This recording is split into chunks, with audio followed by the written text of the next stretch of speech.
Κυρίες και κύριοι, φίλες και φίλοι, καλησπέρα. Απόψε είναι Σάββατο και απόβραδο, χωρίς ασετιλίνη, 18 Νοεμβρίου του 2023. Σήμερα κάναμε τα εγγένεια του Μουσείου Προσφυγικού Ελληνισμού, που στεγάζεται μεν στο γήπεδο της ΑΕΚ, αλλά οργανικά δεν έχει καμία σχέση με την ομάδα.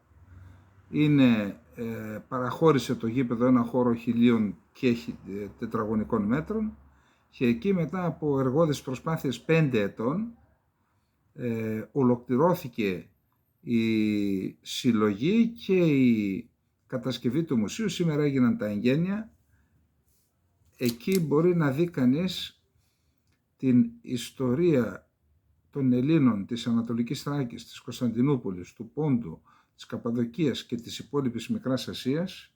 Μια ιστορία που ξεκίνησε με τον πρώτο, δεύτερο αποικισμό και θρηματίστηκε, ανατινάχτηκε με τη γενοκτονία των Ελλήνων, με την μικρασιατική καταστροφή και την υποχρεωτική ανταλλαγή των πληθυσμών. Ένα έγκλημα που και επίσης το δράμα συνεχίστηκε με την εγκατάσταση των Ελλήνων εδώ, των προσφύγων,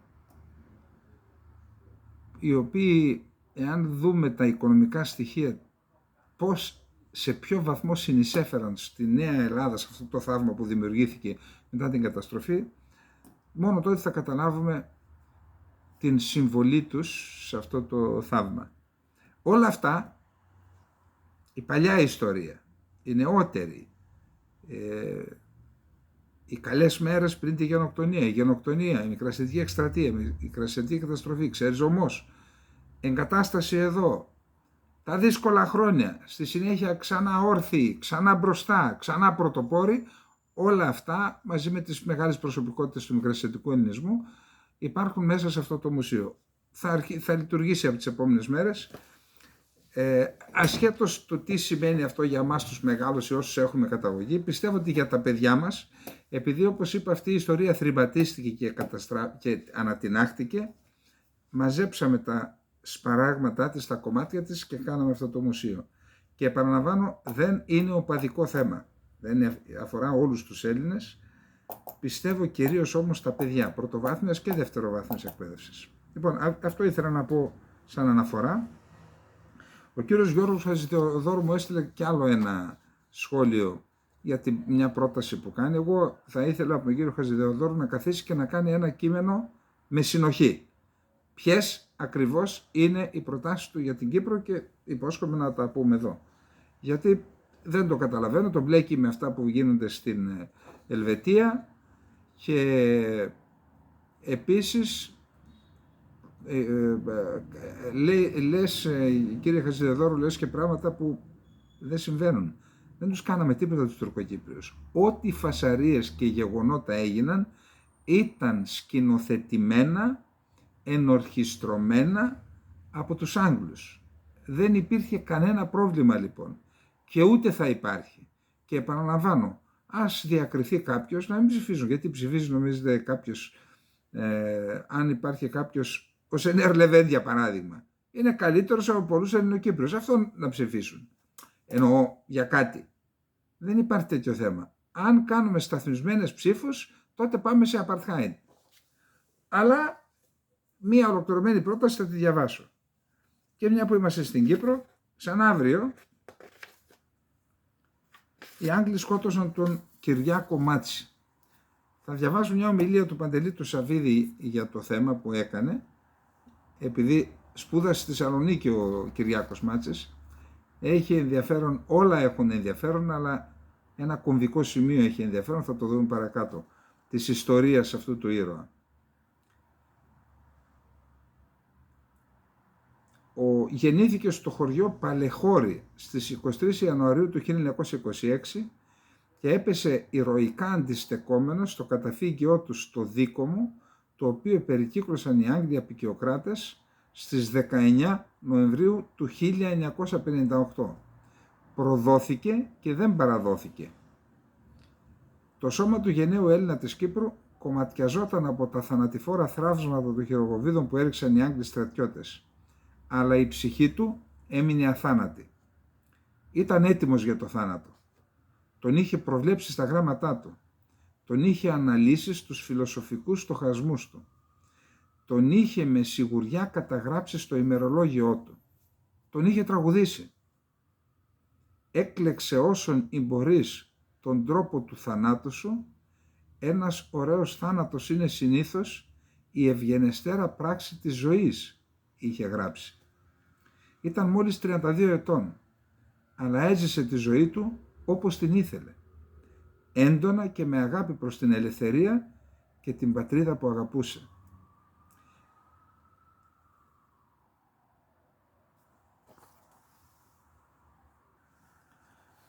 «65 χρόνια μετά ο ηρωικός θάνατος του Κυριάκου Μάτση ακόμα συγκινεί και παραδειγματίζει.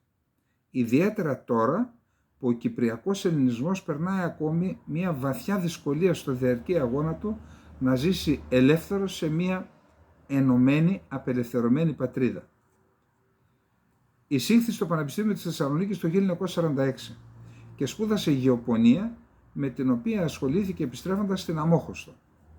Κατά τη διάρκεια της διαμονής του στη Θεσσαλονίκη, οργάνωνε διαλέξεις και ίδρυσε την Εθνική Φοιτητική Ένωση Κυπρίων, η οποία και σήμερα, όπως κάθε χρόνο, τον τιμά μαζί με την επίσημη Κυπριακή Πολιτεία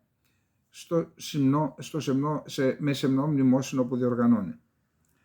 Όπως μου είπε προσφάτως ο αδελφός του Γιαννάκης Μάτσης σε μια συνέντευξη που μου παραχώρησε, κατά την παραμονή του στη Θεσσαλονίκη συναντιόνταν ο Κυριάκος Μάτσης με τον άλλο ήρωα της Κύπρου, τον Γρηγόρη Αυξεντίου, ο οποίος υπηρετούσε ως δόκιμος έφεδρος αξιωματικός στον Ελλαδικό στρατό. Στη Θεσσαλονίκη, στα μακεδονικά χώματα που οι δύο νέοι ανέπτυξαν τους προβληματισμούς και τις ανησυχίες τους, που αργότερα μετουσιώθηκαν στη συμμετοχή τους στην ΕΟΚΑ. Σε αυτή την πόλη ο Κυριάκος Μάτσης θα σπουδάζει, θα στοχάζεται, θα ερωτεύεται, θα γράφει, θα αναζητεί, θα συζητεί, θα εκδηλώνεται, θα κινητοποιείται και θα ανακοινεί για πρώτη φορά στην Ελλάδα το κυπριακό πρόβλημα ως θέμα σεβασμού της ανθρώπινης αξιοπρέπειας και αποκατάστασης των ανθρωπίνων δικαιωμάτων. Φτάνει στη Θεσσαλονίκη στις 22 Οκτωβρίου του 1946, αφού πρώτα πέρασε από την Αθήνα για να προσκυνήσει και να δακρύσει στον ιερό βράχο της Ακρόπολης.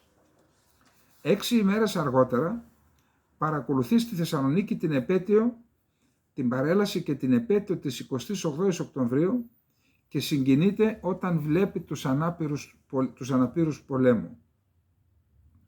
Στη Θεσσαλονίκη απλώς προετοιμάζεται για τη θυσία της ζωής του σε έναν ιερό σκοπό.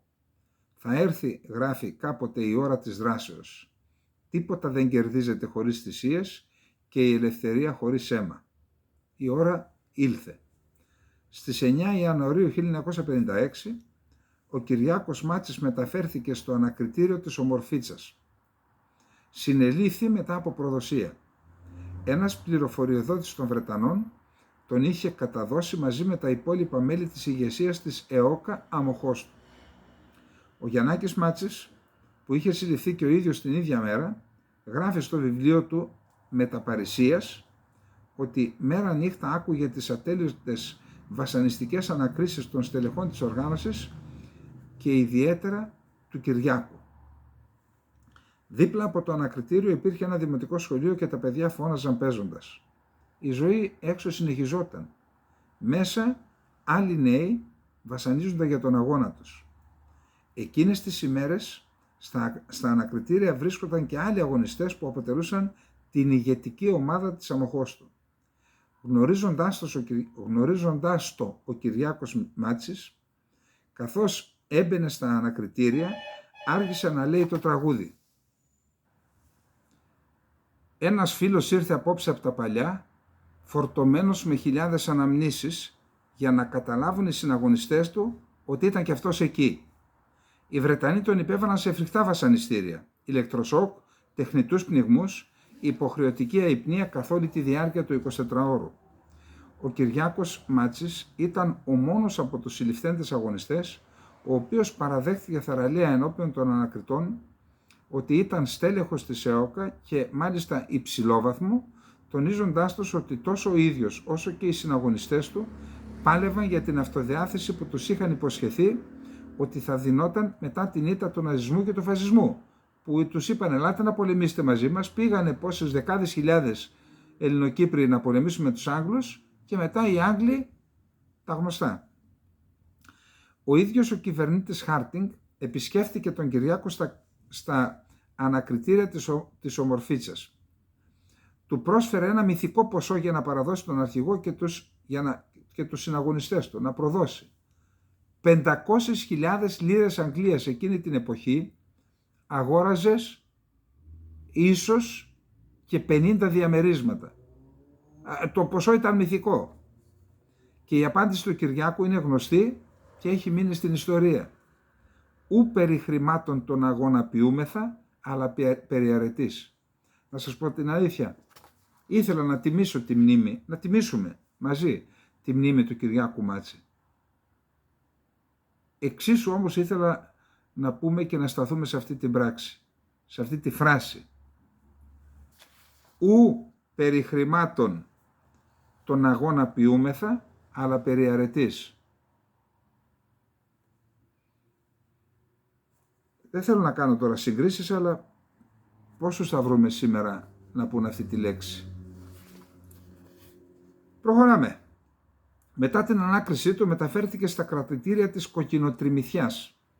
Ήταν ο αδιαμφισβήτητος ηγέτης των κρατωμένων, ο οποίος επικοινωνούσε με τον αρχηγό με αλληγορικά μηνύματα. «Ανυπομονώ πότε θα φτάσει ο καιρός να με αφήσουν ελεύθερο να σε συναντήσω», έγραφε ο Κυριάκος, δήθεν στην κοπέλα του από την Κόρινθο, αλλά στην ουσία κοπέλα ήταν ο Γρίβας Διγενής, ο αρχηγός της ΕΟΚΑ. «Είμαι σίγουρη πως σύντομα θα σας αφήσουν ελεύθερους, ώστε να πραγματοποιήσουμε τη συνάντησή μας που τόσο πολύ επιθυμείς», απάντησε ο Γρίβας, δίνοντας το σύνθημα της απόδρασης αγωνιστών. Ο ίδιος ο Κυριάκος απέδρασε τελευταίος. Οι Άγγλοι με επιστολή τους του έδωσαν συγχαρητήρια για την απόδραση αυτή, αλλά τον προειδοποιούσαν πως σύντομα θα αντιμετώπιζε τους κομμουνιστές και τους Τουρκοκύπριους. Έπεισε ακόμα και τους Σκοτσέζους από τους φρουρούς για το δίκαιο του Κυπριακού αγώνα. Την παραμονή της πρωτοχρονιάς του 1958, ο Κυριάκος Μάτσης, αναπολώντας τη γλυκιά ζεστασιά του πατρικού σπιτιού και την ίδια ώρα βιώνοντας ψυχήτε και σώματι το υπέρτατο προς την πατρίδα χρέος, έγραφε στους αγαπημένους γονείς του από κάποιο υγρό και σκοτεινό κρυσφύγετο στα βουνά της αγωνιζόμενης Κύπρου. «Αν ο καλός Θεός μας επιφυλάσει την λαμπράν τύχην να δώσουμε τη ζωή μας για την πατρίδα, τότε η χαρά σας πρέπει να είναι απέραντη. Δεν ξέρω αν μπορεί να ονειρευτεί ένας άνθρωπος καλύτερη τύχη από αυτήν. Και δεν μπορώ να σκεφτώ γονείς που να είναι πιο περήφανοι παρά για τα παιδιά τους που έπεσαν για την πατρίδα». 11 μήνες μετά την επιστολή αυτή, στις 19 Νοεμβρίου του 1958, θα έρθει το τέλος της σύντομης αλλά έντονης και με ιερό σκοπό ζωής του Κυριάκου Μάτση. Τα πρώτα λόγια του πονεμένου πατέρα, μόλις άκουσε για το θάνατο του παιδιού του, ήταν «Εγώ και η γυναίκα μου είμαστε υπερήφανοι για τον ηρωικό θάνατο του αγαπημένου μας γιου, που αγωνίστηκε με όλη τη δύναμη της ψυχής του για την ελευθερία του μαρτυρικού νησιού μας. Εύχομαι οι θυσίες των παιδιών μας να φέρουν σύντομα καρπούς, την πολυπόθετη δηλαδή ελευθερία». 65 χρόνια από το μεγαλαγχολικό φθινόπωρο του 1958,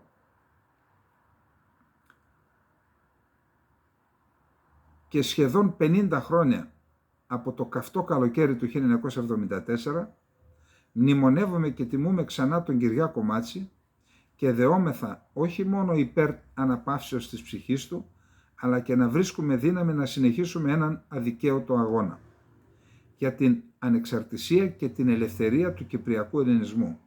Ήταν ένας αληθινός Έλληνας, όπως μάθαμε τον Έλληνα από τα βιβλία της ιστορίας, της παλιάς ιστορίας. Γιατί τώρα μας γράφουν στα βιβλία της γλώσσας ότι τις 28 Οκτωβρίου ο πατέρας μας κρύφτηκε στο υπόγειο. Αυτά διδάσκουν. Δεν θέλουν να διδάσκουν τέτοια πρότυπα, διότι αυτά τα πρότυπα λένε όχι. γεννήθηκε, έζησε και έδρασε σε μια εποχή που τον περίμενε, όχι απλώς και μόνο για να την εκφράσει, αλλά περισσότερο για να την ξεπεράσει ως προπομπός μιας νέας γενιάς και ως προάγγελος μιας νέας εποχής. Αιωνία η μνήμη του. Αυτός ήταν ο Κυριάκος Μάτσης.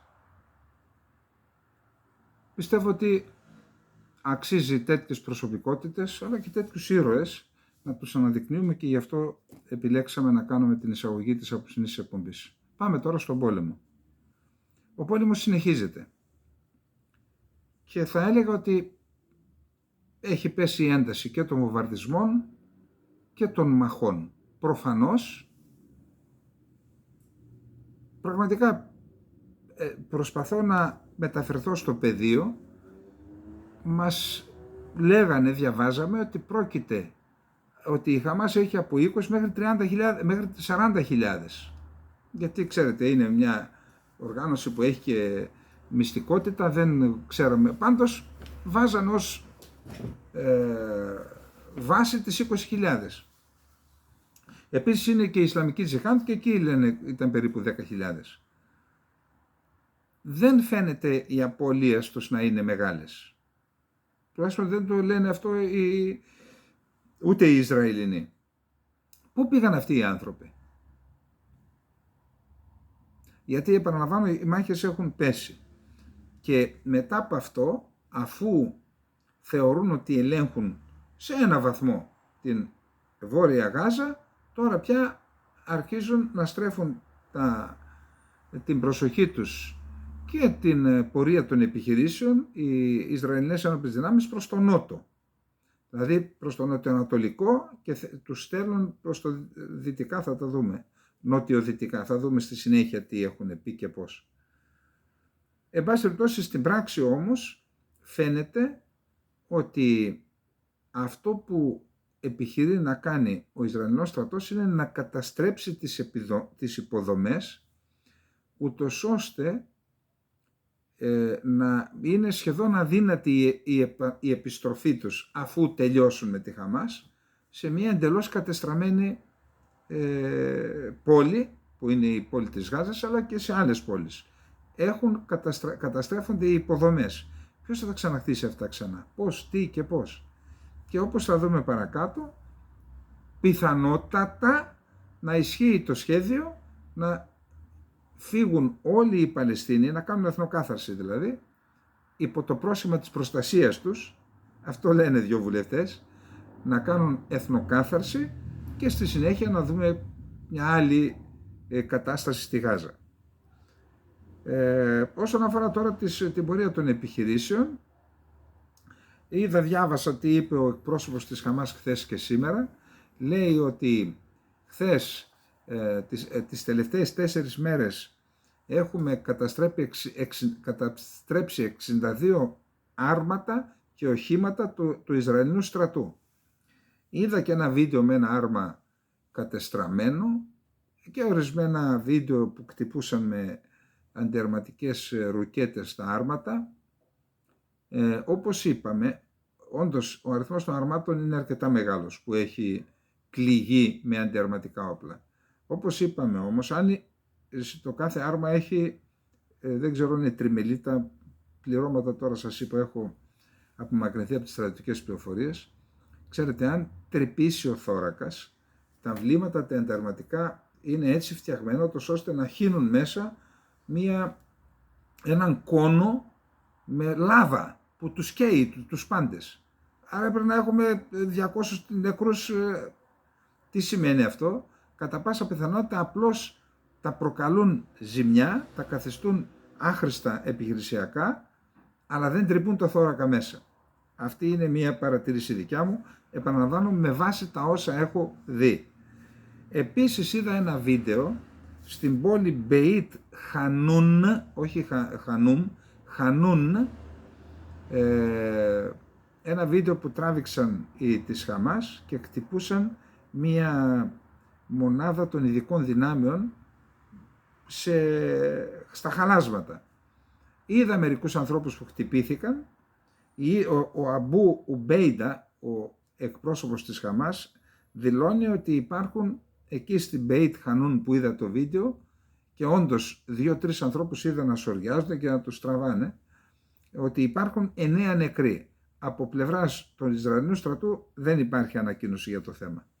Επίσης ένα κορυφαίο ζήτημα, πολύ σημαντικό ζήτημα, ήταν το εξής. Σήμερα το πρωί κυκλοφόρησε μία φήμη, είδηση, ότι ο Ισραηλινός στρατός έδωσε εντολή εκένωσης του νοσοκομείου του Αλ-Σιφά.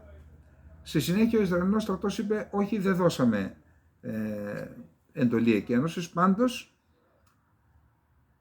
έδωσαν ή δεν έδωσαν, το νοσοκομείο εκενώθηκε και υπάρχουν και βίντεο που τους δείχνουν να πορεύονται προς την νότια Γάζα, νότια λωρίδα της Γάζας. Έμειναν μέσα κάποιοι άνθρωποι που δεν μπορούσαν να μετακινηθούν και από ό,τι μου είπαν ότι αναζητούν τρόπους από κοινού με τους Ισραηλινούς για να μεταφερθούν και αυτοί στη νότια Γάζα. Οι Ισραηλινές δυνάμεις αρνούνται ότι ζήτησαν από το νοσοκομείο την εκένωση του Αλ-Σίφα, υποστηρίζοντας ότι ανταποκρίθηκε στο αίτημα του διευθυντή του ιατρικού κέντρου, ο οποίος ζήτησε αυτός ασφαλή έξοδο για όσους επιθυμούν να φύγουν. Ότι ο στρατός είπε εντάξει, αφού θέλετε να φύγετε, σας ανοίγουμε ένα ασφαλή διάδρομο να φύγετε. Σήμερα το πρωί, ο Ισραηλινός στρατός αποδέχθηκε το αίτημα του διευθυντή του νοσοκομείου Σίφα να επιτρέψει σε άλλους πολίτες της Γάζας που βρίσκονται στο νοσοκομείο και ήθελαν να εκενώσουν μέσω της ασφαλούς οδού, αναφέρει σε ανακοίνωσή του. Με κανένα τρόπο ο Ισραηλινός στρατός δεν διέταξε την εκένωση ασθενών ή ιατρικών ομάδων και στην πραγματικότητα πρότεινε ότι οποιοδήποτε αίτημα για ιατρική εκένωση θα διοργανωθεί από τα στρατεύματα. Το ιατρικό προσωπικό θα παραμείνει στο νοσοκομείο για να υποστηρίξει ασθενείς που δεν μπορούν να αποχωρήσουν. Προσθέτει, αναφέροντας επιπλέον ότι παρήχε πρόσθετη τροφή, νερό και ανθρωπιστική βοήθεια στο νοσοκομείο κατά τη διάρκεια της νύχτας. Πάμε να δούμε τώρα τις επιχειρήσεις. Οι επιθετικές πολεμικές επιχειρήσεις του Ισραήλ φαίνεται να μετατοπίζονται προς τις νότιες περιοχές της Γάζας. Πλήθη Παλαιστινίων προσπαθούν να φύγουν προς την νότια λωρίδα, όπως είπαμε. Νωρίτερα σήμερα το πρωί, Σάββατο, οι Ισραηλινές δυνάμεις ανακοίνωσαν ότι οι ανθρωπιστικές παύσεις στη βόρεια λωρίδα της Γάζας θα συνεχιστούν για άλλη μία ημέρα, ούτως ώστε να μπορέσουν οι Παλαιστίνοι άμαχοι να εκενώσουν τις βόρειες περιοχές και να μεταβούν στο νότο. Την ίδια ώρα, ωστόσο, οι επιθετικές πολεμικές επιχειρήσεις του Ισραήλ φαίνεται να μετατοπίζονται προς τις νότιες περιοχές της Γάζας μετά την καταστολή της δράσης της Χαμάς στις βόρειες περιοχές, σε μεγάλο βαθμό. Το Ισραήλ εξέδωσε νέα προειδοποίηση προς τους Παλαιστινίους στην πόλη Χαν Γιουνίς, στο νότιο τμήμα του θύλακα, να απομακρυνθούν από τη γραμμή του πυρός και να παραμείνουν κοντά στις περιοχές όπου προσφέρεται ανθρωπιστική βοήθεια. Πρόκειται για την τελευταία ένδειξη ότι σχεδιάζει να επιτεθεί στη Χαμάς στη νότια Γάζα, αφού θέσει υπό τον έλεγχο τον Βορρά, σχολιάζει το Reuters. Ζητάμε από τους ανθρώπους να μετεγκατασταθούν. Ξέρω ότι δεν είναι εύκολο για πολλούς από αυτούς, αλλά δεν θέλουμε να δούμε αμάχους να παγιδεύονται στα διασταυρούμενα πυρά. Δήλωσε στο MSNBC την Παρασκευή ο Μάρκ Ρέγεφ, βοηθός του Νετανιάχου. Η Χαν Γιούνις έχει 400.000 κατοίκους. Πού να πάνε οι άνθρωποι τώρα? Ήδη έφυγε 1 εκατομμύριο από τη Γάζα, άλλες 400.000 από εκεί. Το Ισραήλ έριξε φυλάδια πάνω από την πόλη Χαν Γιούνις, με τα οποία καλούσε τους Παλαιστίνιους να κατευθυνθούν προς τα καταφύγια, προς ασφαλείς περιοχές δηλαδή, ενημερώνοντας ότι επίκυνται στρατιωτικές επιχειρήσεις στην περιοχή. Ο Ρεγκέβ είπε ότι τα Ισραηλινά στρατεύματα θα πρέπει να προχωρήσουν στην πόλη για να εκδιώξουν τους μαχητές της Χαμάς από υπόγειες σύραγγες και αποθήκες. Αποκάλυψε ωστόσο ότι δεν υπάρχουν τεράστιες υποδομές στις λιγότερο κατοικημένες περιοχές στα δυτικά. Είμαι σίγουρος ότι δεν θα χρειαστεί να μετακινηθούν ξανά αν μετακινηθούν δυτικά προς τη θάλασσα, προς την ακτή. Τους ζητάμε να μετακινηθούν προς μια περιοχή όπου όλα πάνε καλά, όπου αν όλα πάνε καλά θα υπάρχουν σκηνές και ένα υπαίθριο νοσοκομείο.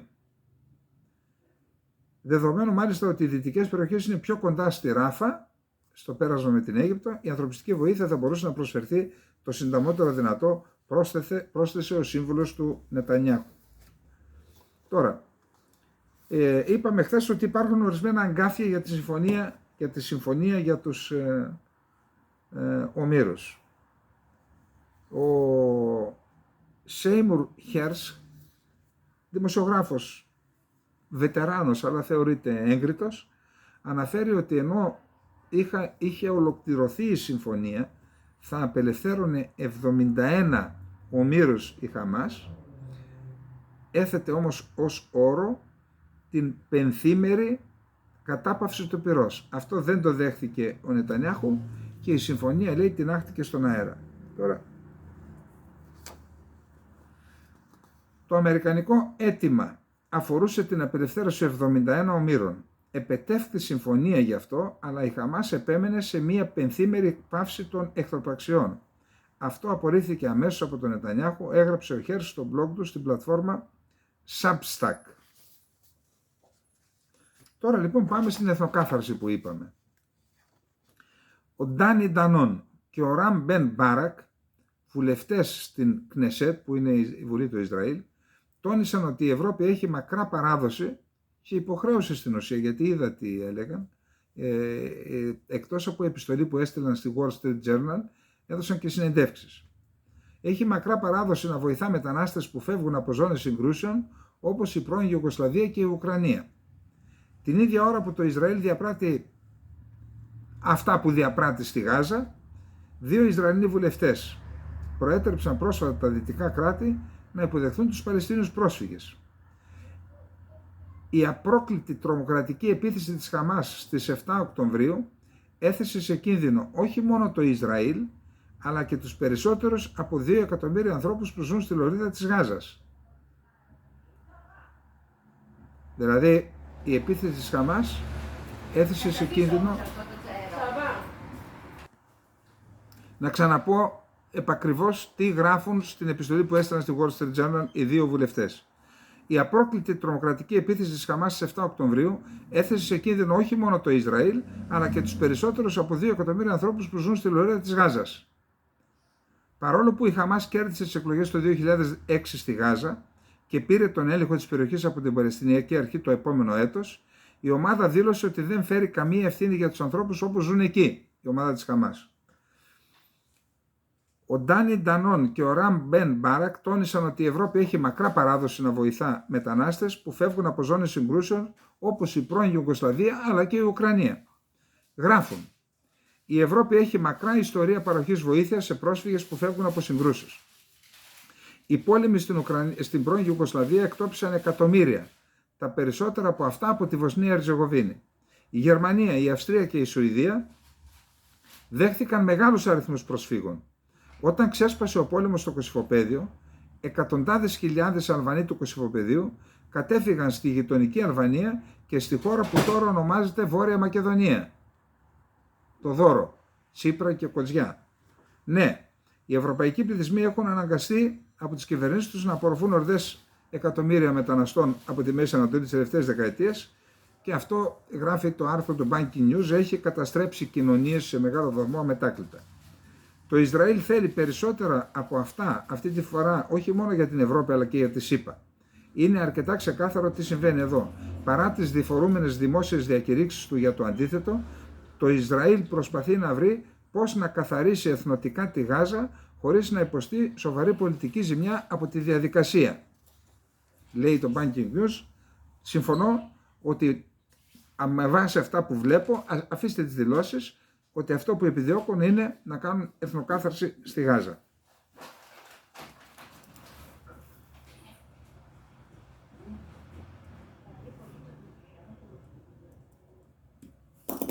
Λοιπόν, είπαμε ότι πάμε στο τρίτο θέμα που είναι η Χεσμολάχ, η Ιράν, η Εμένη κτλ. Η Εμένη εξαφανισμένη τις τελευταίες μέρες, δεν ξέρω τι έγινε εκεί. Τους έβγαλαν από την πρίζα, λέτε.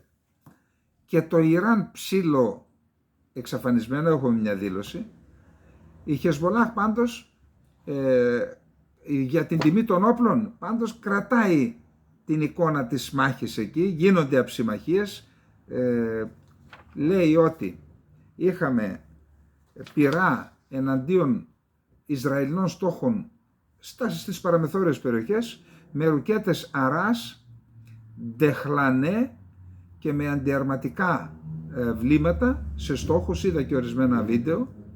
Επίσης κάτι πολύ σημαντικό, αν είναι αλήθεια αυτό το βίντεο που είδα, με έναν πύραυλο ιρανικής κατασκευής, αντιαεροπορικό πύραυλο 358, έτσι ονομάζεται, κατέρριψαν ένα μη επανδρωμένο αεροσκάφος του Ισραήλ, Hermes 450. Δεν πρόλαβα να μπω και να δω τα χαρακτηριστικά του, πάντως γράφουν ήδη οι πηγές της Χεσβολάχ ότι είναι ένα μη επανδρωμένο αεροσκάφος αξίας εκατομμυρίων. Ο αρχηγός ΓΕΘΑ του Ιρανικού στρατού, ο Σαλάμι, είπε, μιλώντας σε συνάντηση που έγινε στην Τεχεράνη, αναφερόμενος στην υποστήριξη του Παλαιστινιακού λαού, στα λόγια, είπε: από βορρά η απόσταση είναι 120 χιλιόμετρα, από νότια είναι 80 χιλιόμετρα και από ανατολικά λιγότερο από 60 χιλιόμετρα, για να καταστρέψει το σιωνιστικό καθεστώς μία άλλη καταιγίδα. Καταιγίδα ήταν, άλλαξα ήταν αυτή που έκανε η Χαμάς στις 7 Οκτωβρίου. Μία ακόμη καταιγίδα είναι αρκετή για να καταστρέψει το σιωνιστικό καθεστώς και μέχρι να έρθει η Αμερική να βοηθήσει τους σιωνιστές θα είναι πολύ αργά. Βλέπουμε λοιπόν μία ευθεία απειλή από το Ιράν ότι μία άλλη επιχείρηση, μία άλλη καταιγίδα μπορεί να το καταστρέψει, και αναφέρθηκε μάλιστα 3 κατευθύνσεις: βορρά, νότο και ανατολικά. Διεθνείς αντιδράσεις. 5 χώρες υπέβαλαν αίτημα στον εισαγγελέα του Διεθνούς Ποινικού Δικαστηρίου να ερευνήσει την κατάσταση στα Παλαιστινιακά εδάφη. Ο εισαγγελέας Καρίμ Καν είπε ότι το αίτημα υπέβαλαν οι εξής χώρες: Νότια Αφρική, Μπαγκλαντές, Βολιβία, Κομόρες και Τζιμπουτί. Το Διεθνές Ποινικό Δικαστήριο διεξάγει ήδη μια έρευνα σχετικά με την κατάσταση στην Παλαιστίνη για φερόμενα εγκλήματα πολέμου που διαπράχθηκαν από την 13η Ιουνίου του 2014. Μπορέλ, υπάρχει και η Ευρώπη σε αυτή την κατάσταση? Μόνον η Παλαιστινιακή Αρχή μπορεί να κυβερνήσει τη Γάζα όταν τελειώσει ο πόλεμος μεταξύ του Ισραήλ και της Χαμάς, δήλωσε σήμερα ο επικεφαλής της Ευρωπαϊκής Διπλωματίας Ζωζέπ Μπορέλ. Η Χαμάς δεν μπορεί πλέον να έχει τον έλεγχο της Γάζας, σημείωσε ο Μπορέλ στην ετήσια διάσκεψη για την εξωτερική πολιτική και την πολιτική ασφάλειας διάλογος της Μανάμα που διεξάγεται στο Μπαχρέιν. Επομένως, ποιος θα έχει τον έλεγχο της Γάζας? Πιστεύω ότι μόνο ένας θα μπορούσε να το κάνει αυτό: η Παλαιστινιακή Αρχή, υπογράμμισε. Το Μπαχρέιν ζήτησε από τη Χαμάς την άνευ όρων απελευθέρωση όλων των ομήρων. Ένας υψηλόβαθμος από τα Ηνωμένα Αραβικά Εμιράτα, σύμβουλος εξωτερικής πολιτικής του Σεΐχη Μοχάμετ Μπιν Ζαγέντ Μπιν Σουλτάν Αλ Ναχαγιάν, δήλωσε σήμερα ότι οι δηλώσεις του Ισραηλινού Πρωθυπουργού Νετανιάχου σχετικά με τη μακροπρόθεσμη παρουσία των Ισραηλινών στη Γάζα είναι ανησυχητικές. Ακούμε τώρα τον Ισραηλινό Πρωθυπουργό και κυρίως από τον πρόεδρο του Ισραήλ δηλώσεις σχετικά με ένα μακροπρόθεσμο δεσμό του Ισραήλ με τη Γάζα. Αυτές οι δηλώσεις είναι ανησυχητικές, δήλωσε ο Ανουάρ Γκαργκάς στη διάσκεψη ασφάλειας στο Μπαχρέιν που μίλησε και ο Μπορέλ. Αυτό αφήνει να εννοηθεί ότι το μάθημα που εμείς και η πλειοψηφία των ανθρώπων παίρνουμε από την κρίση στη Γάζα είναι η ανάγκη επιστροφής στη λύση των 2 κρατών, ενώ είναι επίσης μεγάλη ανάγκη για την επιστροφή σε ένα κράτος του Ισραήλ και σε ένα Παλαιστινιακό κράτος που θα βρίσκονται το ένα δίπλα στο άλλο. Αυτό το μάθημα ίσως δεν είναι ίδιο για όλους, πρόσθεσε ο αξιωματούχος. Ο Φιλίπε Λαζαρίνη, Γενικός Επίτροπος της UNRWA, της Οργάνωσης των Ηνωμένων Εθνών για την Ανθρωπιστική Βοήθεια στην Παλαιστίνη, λέει σε συνέντευξη τύπου προχθές Πέμπτη ότι ο κόσμος είναι μάρτυρας του μεγαλύτερου εκτοπισμού των Παλαιστινίων από το 1948, περιγράφοντας το μέγεθος των καταστροφών και των απολειών στη Γάζα ως κλιμακωτή ενέργεια, ενέργεια που γίνεται κλιμακιδών, δηλαδή σε φάσεις. Ο Λαζαρίνη αναφέρθηκε στην Παλαιστινιακή Νάγκμπα. Έτσι ονομάζεται ο εκτοπισμός Παλαιστινίων το 1948 μετά την ίδρυση του κράτους του Ισραήλ. Ο Λαζαρίνη λοιπόν αναφέρθηκε στην Παλαιστινιακή Νάγκμπα, αναφερόμενος στην εθνοκάθαρση της Παλαιστίνης από τις σιωνιστικές δυνάμεις για να ανοίξει ο δρόμος για τη δημιουργία του Ισραήλ το 1948, λέγοντας ότι ορισμένοι Παλαιστίνοι αναγκάστηκαν να ξαναζήσουν το αβίωτο τραύμα από το παρελθόν, που είναι μια ανίατη πληγή. Μια ανίατη πληγή. Λοιπόν, Ηνωμένες Πολιτείες της Αμερικής.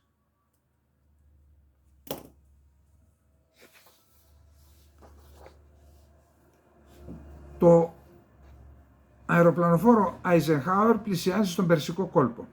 Εάν το Eisenhower διασχίσει το στενό του Ορμούζ που συνδέει τον κόλπο του Ομάν με τον Περσικό κόλπο, θα είναι η πρώτη επίσκεψη αμερικανικού αεροπλανοφόρου στον Περσικό κόλπο από το 2020. Εκπρόσωπος του Πενταγώνου επιβεβαίωσε την τοποθεσία που βρίσκεται το αεροπλανοφόρο, αλλά αρνήθηκε να πει εάν θα μπει στον κόλπο. Στα μέσα Οκτωβρίου το Πεντάγωνο έστειλε το Eisenhower στην Ανατολική Μεσόγειο για να αντικαταστήσει το αεροπλανοφόρο Gerald Ford εν μέσω της σύγκρουσης Ισραήλ-Χαμάς. Στις 5 Νοεμβρίου το πυρηνοκίνητο υποβρύχιο Φλόριντα, κλάσης Οχάιο, ικανό να μεταφέρει 154 πυράβλους Cruise Tomahawk με βεληνικές 1.600 χιλιόμετρων, πέρασε επίσης τον Ινδικό ωκεανό μέσω της διόρυγας του Σουέζ στις 5 Νοεμβρίου. Γενικά υπάρχουν επί του παρόντος δύο ομάδες κρούσης αεροπλανοφόρων στη Μέση Ανατολή, η μία με το αεροπλανοφόρο Gerald Ford κοντά στο Ισραήλ, η δεύτερη με το αεροπλανοφόρο Eisenhower κοντά στο Ιράν. Σάντουιτς το λένε αυτό. Επιπλέον, στην Ανατολική Μεσόγειο και στη Βόρεια Ερυθρά θάλασσα υπάρχουν τρία μεγάλα αμφίβια επιθετικά πλοία της ομάδας αμφιβίων επιθετικών επιχειρήσεων του πολεμικού ναυτικού των ΗΠΑ, με επικεφαλής το αμφίβιο επιθετικό πλοίο Μπατάν. Στα πλοία είναι το 26ο τάγμα πεζοναυτών που αριθμεί περίπου 2.500 άτομα. Ολοκληρώθηκε η Σύνοδος Κορυφής της Οικονομικής Συνεργασίας Ασίας Ειρηνικού στο Σαν Φραντζίσκο. Δεν γίνεται καμία αναφορά στην Παλαιστινιο-Ισραηλινή σύγκρουση, στη σύγκρουση Ισραήλ-Χαμάς, να είμαστε πιο συγκεκριμένοι. Η τελική δήλωση των αρχηγών των αντιπροσωπιών στη Σύνοδο Κορυφής της Οικονομικής Συνεργασίας Ασίας Ειρηνικού δεν περιέχει καμία αναφορά ούτε στην Ουκρανία, σε αντίθεση με την τελική δήλωση του 2022, όπως προκύπτει από το κείμενο του εγγράφου που κυκλοφόρησε. Επιπλέον, η διακήρυξη της Χρυσής Πύλης των ηγετών της Οικονομικής Συνεργασίας Ασίας Ειρηνικού του 2023, που πήρε το όνομά της από το ομώνυμο στενό του Σαν Φραντζίσκο, η οποία στοχεύει να δημιουργήσει ένα ανθεκτικό και βιώσιμο μέλλον για όλους, δεν κάνει καμία αναφορά στον πόλεμο Ισραήλ-Χαμάς. Άρα καμία αναφορά σε αυτά τα δυο, έγιναν διαβουλεύσεις και αποφάσισαν να μην.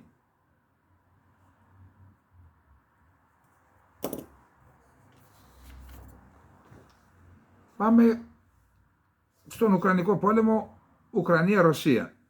Το Bloomberg έγραψε ότι ο Ζελένσκι ανακοίνωσε πιθανή υποχώρηση του στρατού λόγω έλλειψης πυρομαχικών. Ο πρόεδρος της Ουκρανίας παραδέχθηκε ότι η έλλειψη πυρομαχικών που προκαλείται από τη μετατόπιση της προσοχής της παγκόσμιας κοινότητας στη σύγκρουση μεταξύ Ισραήλ και Χαμάς θα οδηγήσει τελικά στην υποχώρηση των Ουκρανικών ενόπλων δυνάμεων, υποστηρίζει το Bloomberg. Το επίκεντρο μετατοπίζεται λόγω της Μέσης Ανατολής και άλλων λόγων. Χωρίς υποστήριξη θα υποχωρήσουμε, ανέφερε ο Ζελένσκι στο Bloomberg.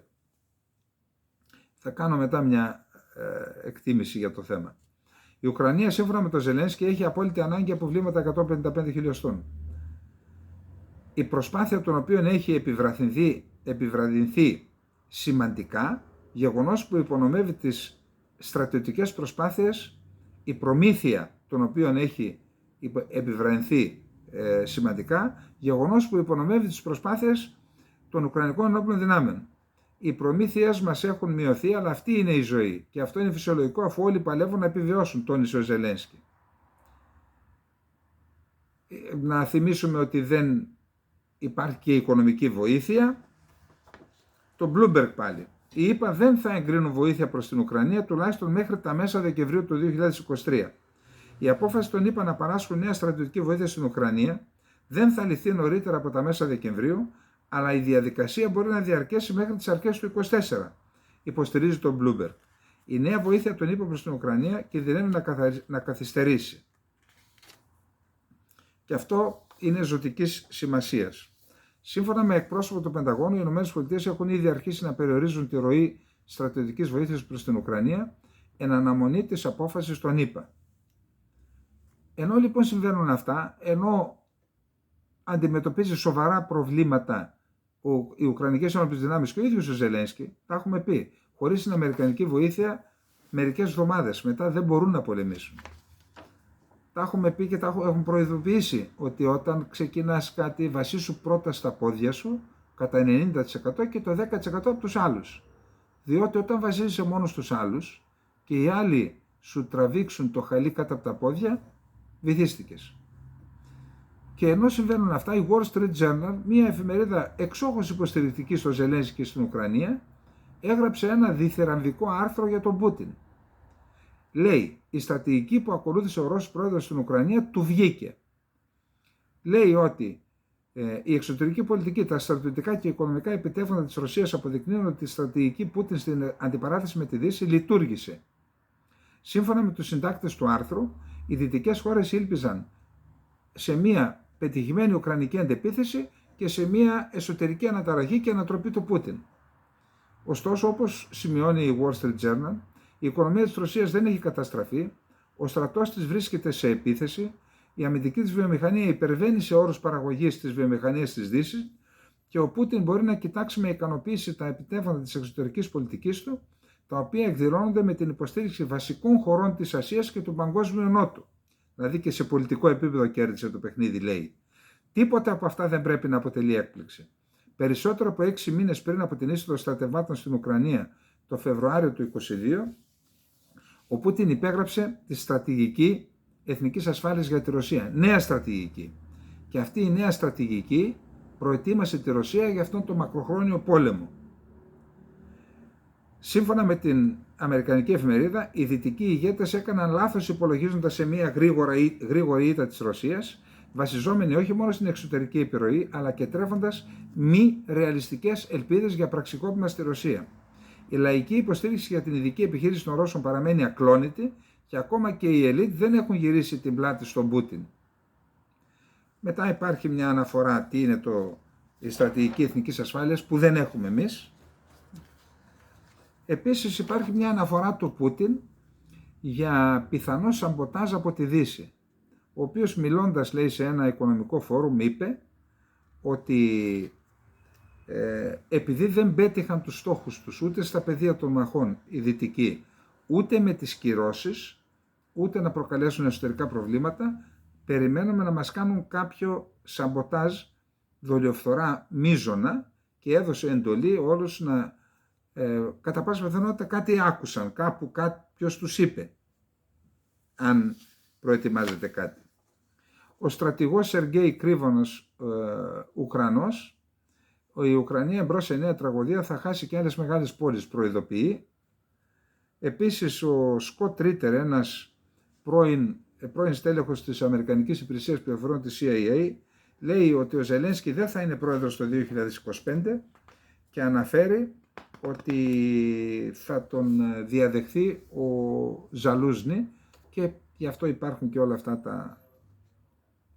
Υπάρχει μια ένταση στα σύνορα Φινλανδίας-Ρωσίας, πιθανόν περνούν από εκεί μετανάστες.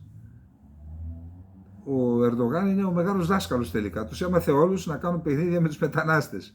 Περνούν στη Φινλανδία, βάζουν φράχτες και οι Φινλανδοί έκλεισαν 4 διαβάσεις και χρησιμοποίησαν και δακρυγόνα, λέει, και γίνεται μια αναφορά στο θέμα.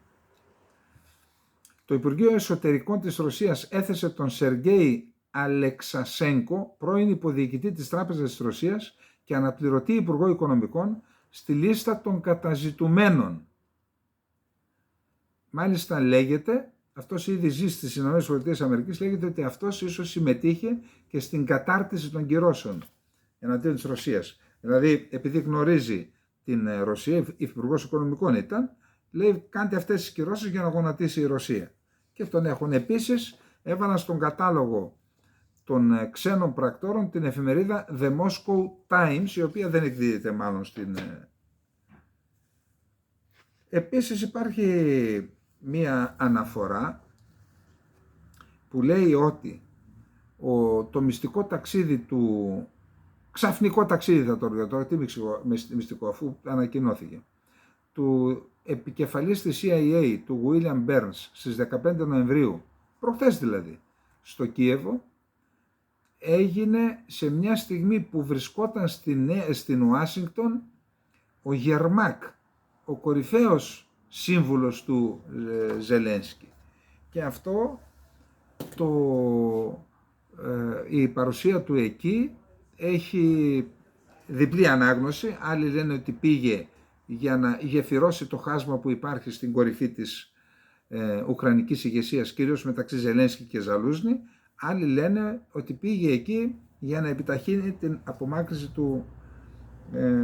του Ζελένσκι. Λοιπόν, η επίσκεψη Burns σχετίζεται με την εντυνόμενη ρήξη μεταξύ Ζελένσκι και Ζαλούζνη, εξηγεί ο αναλυτής Μάρκ Σλεμπόντα, ο οποίος εστιάζει στο γεγονός πως ανοιχτά πλέον στη Δύση μιλούν για σύγκρουση κορυφή στην Ουκρανία και επικείμενο πραξικόπημα εις βάρος του Ζελένσκι.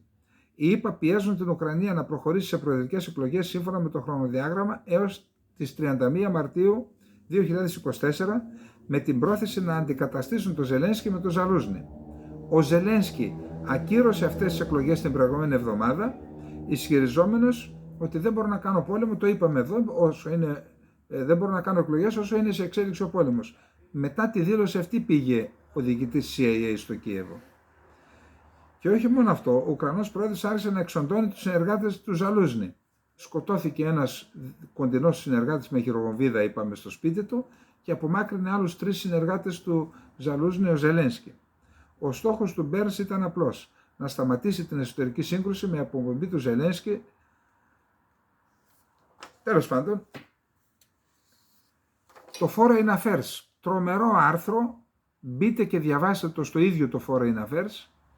Οι ΗΠΑ να ηγηθούν ανακοχής, η σκληρή αλήθεια είναι η εξής: η Ρωσία κέρδισε, η Ουκρανία ιτήθηκε. Να επαναξιολογηθεί η στρατηγική της Δύσης στο Ουκρανικό, μόνη λύση η κατάπαυση του πυρός. Οι ΗΠΑ να ηγηθούν της κατάπαυσης του πυρός, τεράστιο άρθρο είναι, διαβάστε το, πραγματικά έχει μεγάλο ενδιαφέρον. Λοιπόν, εδώ έχουμε μια καλή είδηση. Τώρα θα με πείτε χερέ κακό, αλλά άνθρωπος είμαι, τι να κάνω. Ναι, χαίρομαι. Πειράζει. Μία ανεξάρτητη Σκωτία θα κινηθεί γρήγορα για να επανενταχθεί στην Ευρωπαϊκή Ένωση, δήλωσε χθες Παρασκευή η κυβέρνηση της Σκωτίας, περιγράφοντας τα σχέδιά της για την επιστροφή στην Ευρωπαϊκή Ένωση. Η κυβέρνηση υπό την ηγεσία του Εθνικού Κόμματος της Σκωτίας ανέφερε σε έγγραφό της ότι η Σκωτία θα υποβάλει αίτηση για επανένταξή της στην Ευρωπαϊκή Ένωση το συντομότερο δυνατό μετά την ανεξαρτησία της. Δεδομένης της θέσης των κυρίων κομμάτων στο Βρετανικό Κοινοβούλιο στο Λονδίνο, ο μόνος δρόμος επιστροφής στην Ευρωπαϊκή Ένωση για τη Σκωτία είναι να γίνει ανεξάρτητη χώρα. Σημειώνεται στο έγγραφο σύμφωνα με το Γαλλικό Πρακτορείο. Κανένα από τα κύρια κόμματα της Βρετανίας δεν υποστηρίζει επί του παρόντος την επανένταξη του Ηνωμένου Βασιλείου στην Ευρωπαϊκή Ένωση. Η Σκωτία αποχώρησε από την Ευρωπαϊκή Ένωση μαζί με το υπόλοιπο Ηνωμένο Βασίλειο μετά το δημοψήφισμα για το Brexit το 2016. Αν και το Ηνωμένο Βασίλειο ως σύνολο ψήφισε οριακά υπέρ του Brexit, η Σκωτία σε συντριπτική πλειοψηφία έχει ταχθεί υπέρ της παραμονής στην Ευρωπαϊκή Ένωση.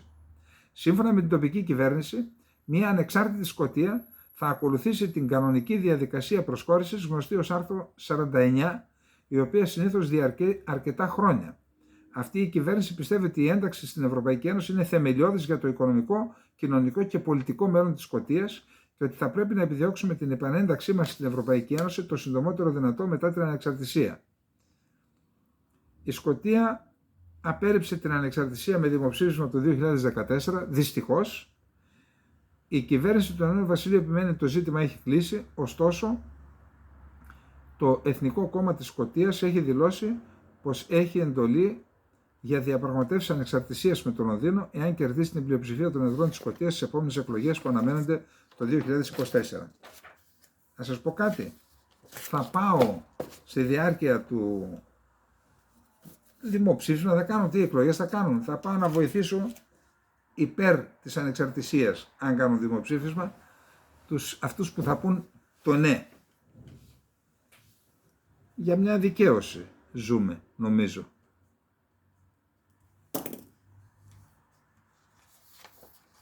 Θα έλεγα καταρχάς ένα ελπιδοφόρο μήνυμα, αλλά δεν τους πιστεύω τους Αζέρους και τους Τούρκους.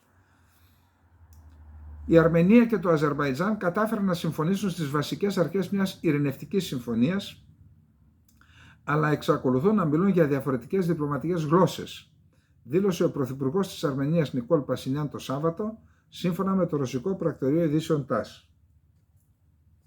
Οι δύο χώρες βρίσκονται σε αντιπαράθεση εδώ και δεκαετίες, κυρίως για την αποσχισμένη από το Αζερβαϊτζάν περιοχή του Αρτσάχ, την οποία οι δυνάμεις του Μπακού ανακατέλαβαν πριν 2 μήνες, το Σεπτέμβριο, προκαλώντας εθνοκάθαρση, μαζική έξοδο των Αρμενίων. Ωστόσο, ο Πασινιάν δήλωσε ότι σημειώθηκε κάποια πρόοδος στις διαπραγματεύσεις για τη Συμφωνία Ειρήνευσης, παρά το γεγονός ότι ο ίδιος παρατήρησε πως οι δύο χώρες παλεύουν ακόμη να συμφωνήσουν σε μερικά πράγματα. Έχουμε καλά και κακά νέα για την ειρηνευτική διαδικασία Αρμενίας-Αζερβαϊτζάν, δήλωσε ο Πασινιάν, σύμφωνα με το ΤΑΣ. Είναι καλό νέο ότι συμφωνήθηκαν οι βασικές αρχές της ειρήνης με το Αζερβαϊτζάν.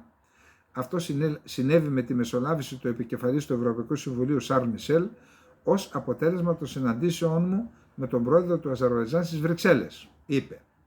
Τα πιο σημαντικά άσχημα νέα είναι ότι εξακολουθούμε να μιλάμε διαφορετική διπλωματική γλώσσα και πολύ συχνά δεν καταλαβαίνουμε ο ένας τον άλλον, συνέχισε.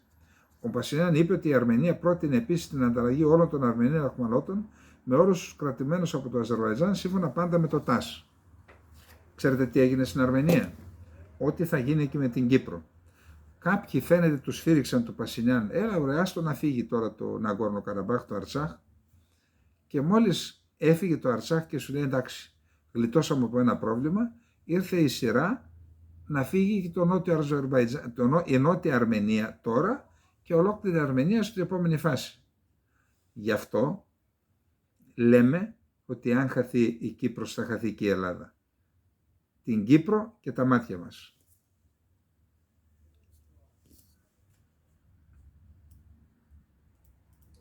Λοιπόν, Τουρκία-Γερμανία. Πήγε ο Ερντογάν στο Βερολίνο και εξευτέλισε τον Σόλτς. Τον εξευτέλισε. Σε συνέντευξη τύπου είπε τα ίδια πάλι για την Γάζα και για τους Παλαιστίνιους και για τη Χαμάς. Είμαι, λέει, η πέμπτη μέσα στις 5 πιο σημαντικές χώρες στο ΝΑΤΟ. Άρα δικαιούμαι να έχω την άποψή μου. Και μην μιλάτε για να μην σας πλακώσω και σφαλιάρες. Μόνο αυτό δεν είπε. Και τι άλλο είπε? Ξέρετε, εγώ λέω την αλήθεια. Θα σας το διαβάσω τι ακριβώς. Τι ακριβώς γίνεται στη Γάζα. Και το λέω γιατί δεν έχω ενοχές, γιατί εγώ δεν έκανα ολοκαύτωμα στους Εβραίους. Άρα έχω τη συνείδησή μου ήσυχη, το μέτωπό μου καθαρό και λέω τα πράγματα με το όνομά τους. Και δεν του απάντησε ο Σόλτς. Ναι, όντως δεν είχες εμπλοκή στο ολοκαύτωμα. Εμείς είχαμε και ζητήσαμε συγγνώμη. Εσύ όμως είχε σε εμπλοκή σε 3 γενοκτονίες, συνεχίζεις τις πολιτικές γενοκτονιών και δεν έχεις ζητήσει και συγγνώμη. Γιατί δεν το είπες, κύριε Σόλτς? Τώρα θα το πω και ας με πείτε λαϊκιστή, κοτούλα, κύριε Σόλτς. Κοκοκό. Εντάξει. Θα μου πείτε ότι τα λένε οι δικοί μας για να τα πει ο Σόλτς, αλλά την προσβολή αυτή τη φορά την έφαγε ο Σόλτς, έτσι. Μέσα στη γκολ εντός έδρας.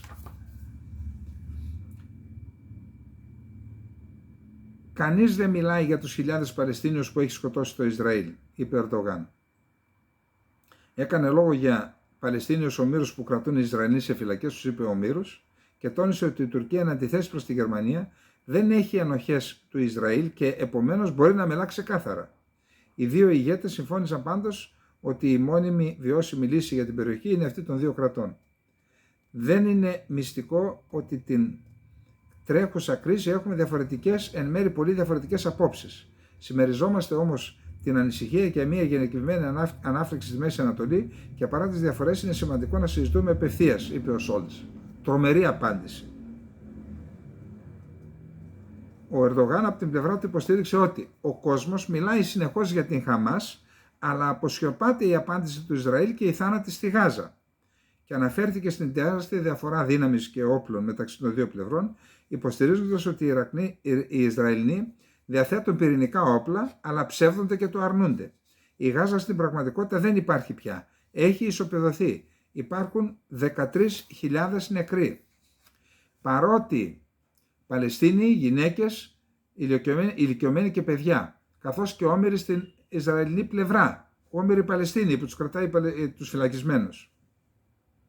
Μίλησε για τις καταστροφές νοσοκομείων, εκκλησιών και τζαμιών και είπε: παρότι ο βομβαρδισμός νοσοκομείων και οι δολοφονίες παιδιών δεν επιτρέπονται από την Τωρά, ούτε στη διακήρυξη των ανθρωπίνων δικαιωμάτων, τι θέλετε, να μείνουμε σιωπηλοί?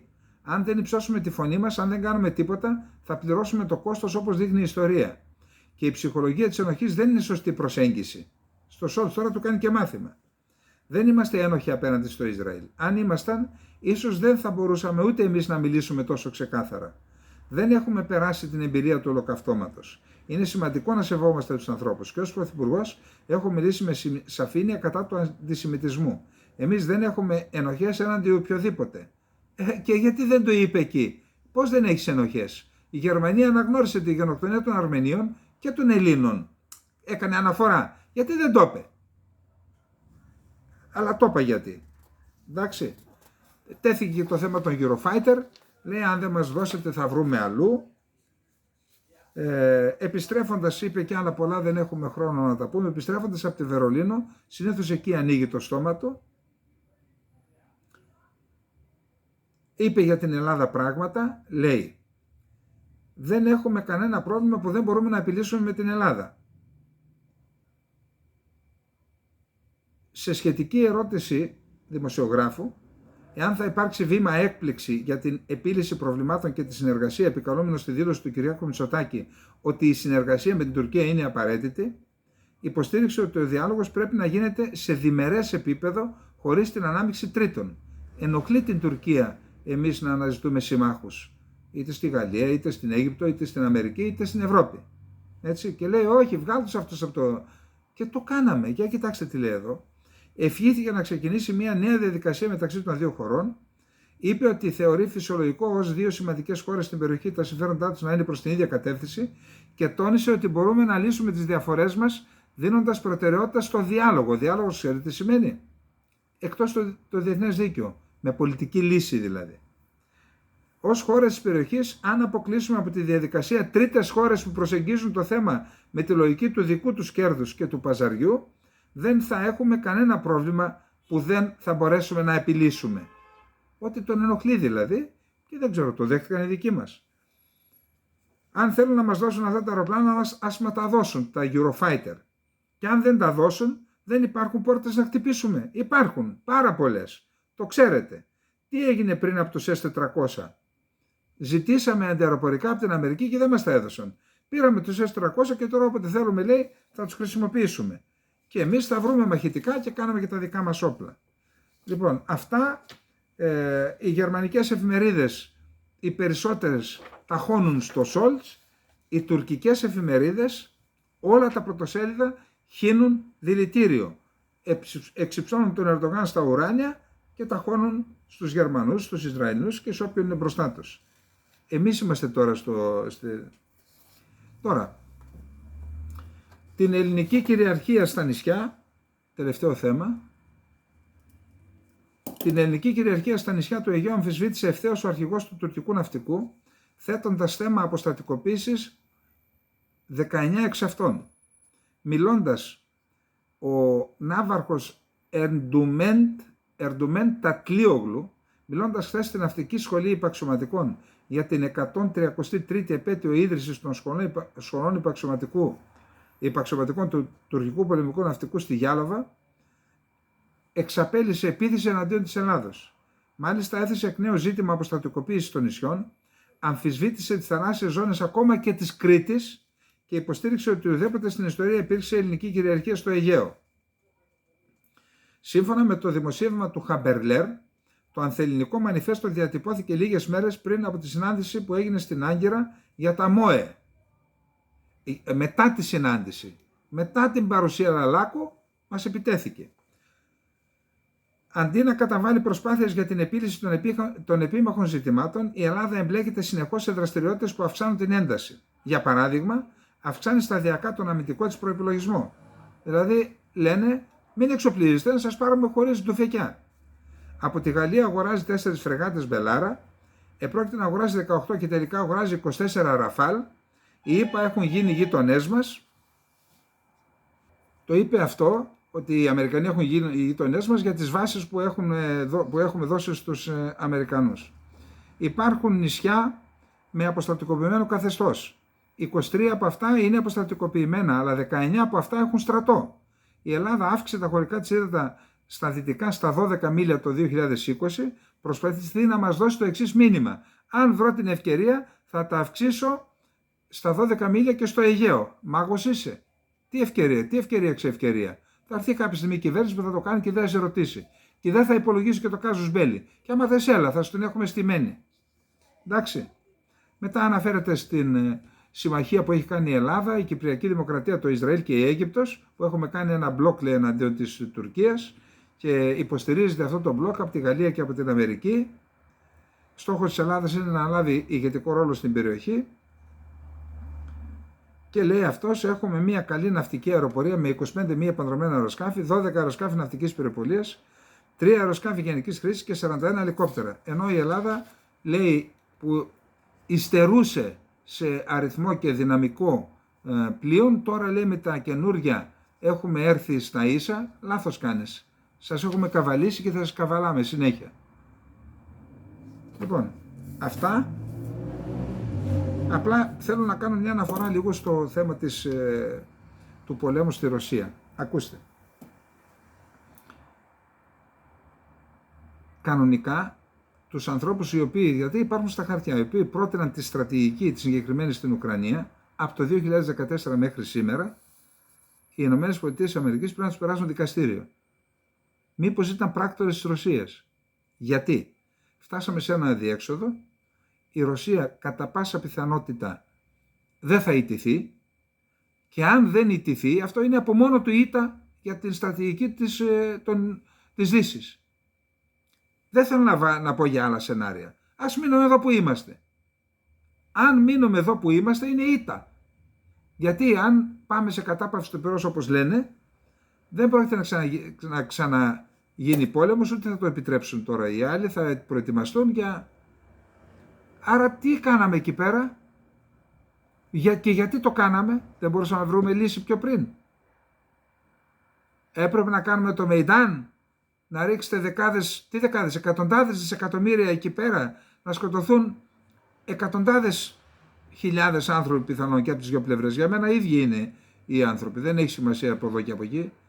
Να εκπατριστούν 5-6 εκατομμύρια άνθρωποι, να καταστραφεί μια χώρα, η Ουκρανία. Γιατί? Επειδή θεωρήσατε, βάλατε τα σχέδιά σας να χρησιμοποιήσετε την Ουκρανία για να πλήξετε τη Ρωσία. Το ξαναλέω, όλοι αυτοί που έβαλαν υπογραφή και ενέκριναν πρέπει να περάσουν, αν όχι δικαστήριο, μια ειδική εξεταστική επιτροπή. Τι ρόλο παίζετε εσείς? Τι ρόλο παίζετε? Όταν κάνεις μια επιχείρηση, έτσι κάναμε κάποτε, βάζουμε τα σενάρια. Ποιο είναι το χειρότερο σενάριο λοιπόν να συμβεί? Το χειρότερο σενάριο είναι να μην νικήσουμε. Αν δεν νικήσουμε, τι συνέπειες θα έχει αυτό για τη Δύση και για το ΝΑΤΟ? Καταστροφικές. Δεν το κάνουμε. Βρείτε με άλλο σχέδιο. Λοιπόν, αυτά. Καληνύχτα. Κυριάκος Μάτσης. Ένα πρότυπο που πρέπει να το προβάλλουμε στα Ελληνόπουλα και στην Κύπρο και στην Ελλάδα, αλλά και στο εξωτερικό, στον απόδημο ελληνισμό. Καληνύχτα, να είστε όλες και όλοι καλά.